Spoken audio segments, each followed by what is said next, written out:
જય શ્રી કૃષ્ણ. જય હો, મંગલમય હો. ભગવાન કૃષ્ણના દિલમાં સમાયેલી સપ્તરંગ માનુની તમને થશે દેવકીમાં.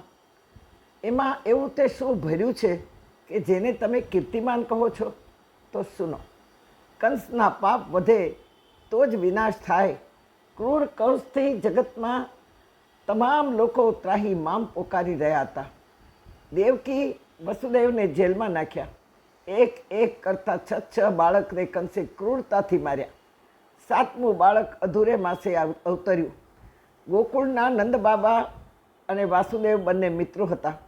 ઉપરાંત વાસુદેવના પહેલા પત્ની રોહિણીજી નંદબાબાને ત્યાં રહેતા હતા. સાતમું બાળક ગુપચુપ નંદબાબાને સોંપી દીધું. ઘટના આપણને બધાને ખબર છે. આઠમું બાળક વાસુદેવ મધરાતે નંદબાબાને ત્યાં ગોકુળમાં મૂકી આવ્યા. દેવકીના કીર્તિમાન થવાની વાતો હવે ધ્યાનથી સાંભળો. 4-6 મહિના થયા છે. બાળકને નામકરણ થયું છે, પણ એ પહેલાં બાળકને લાલો કહીને બોલાવતા. નંદ બાબા અવારનવાર દેવકી વાસુદેવને મળવા જેલમાં જતા. દેવકી એકી ટસે નંદ બાબાને સાંભળવા તત્પર રહેતી. નંદ બાબા લાલાની વાતો કરે. દેવી, તારો બાળક બહુ સુંદર છે, ગોળ મટોળ છે, હસતો હસતો બધાના મન મોહી લે છે.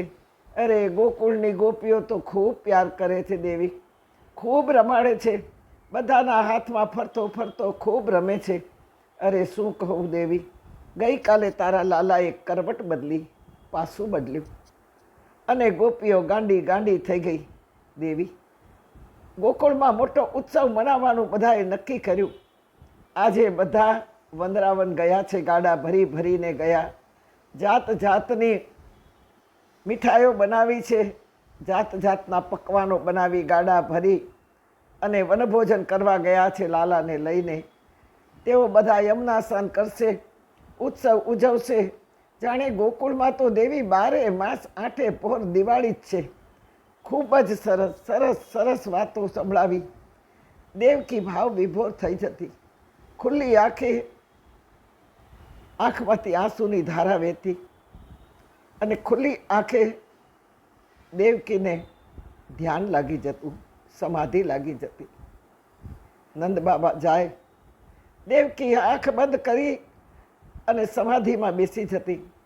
લાલાને રમતા જે પડખું ફેરવ્યું એવી વાત સતત એ ધ્યાનમાં જોતી, પ્યાર કરતી, દર્શન કરતી.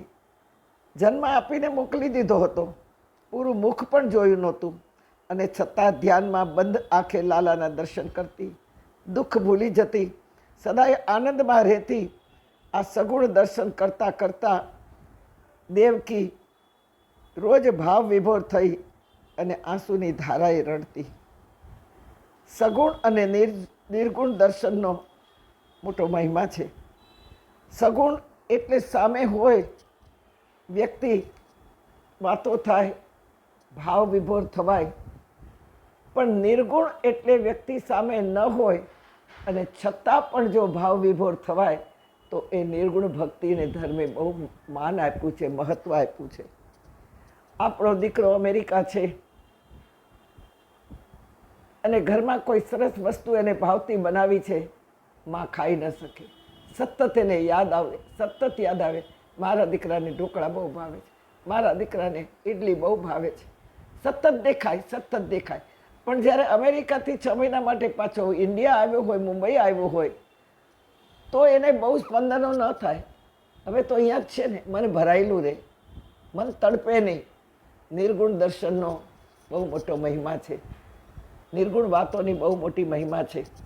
અને દેવકી રોજ આ રીતે દર્શન કરતી અને આનંદ વિભોર રહેતી. તેથી આપણે શ્લોક બોલીએ છીએ, વસુદેવ સુતં દેવમ કંસ ચાણુર મર્દનમ દેવકી પરમાનંદમ કૃષ્ણમ વંદે જગદગુરુ. યશોદા દર્શન કરતી, સગુણ દર્શન કરતી, અને દેવકી કરતી નિર્ગુણ દર્શન. ત્યારે યશોદા નંદન કહેવાયા, પણ દેવકી પરમાનંદ કહેવાયા. તેથી દેવકી પરમાનંદમ. કીર્તિના અધિકારી કોઈ હોય તો મા દેવકી છે. નહીં તો યશોદાને ત્યાં 11 વર્ષના થયા છતાં યશોદાનું ક્યાંય નામ નથી, જ્યારે દેવકીનું નામ આજે પણ જગતમાં ગુંજે છે.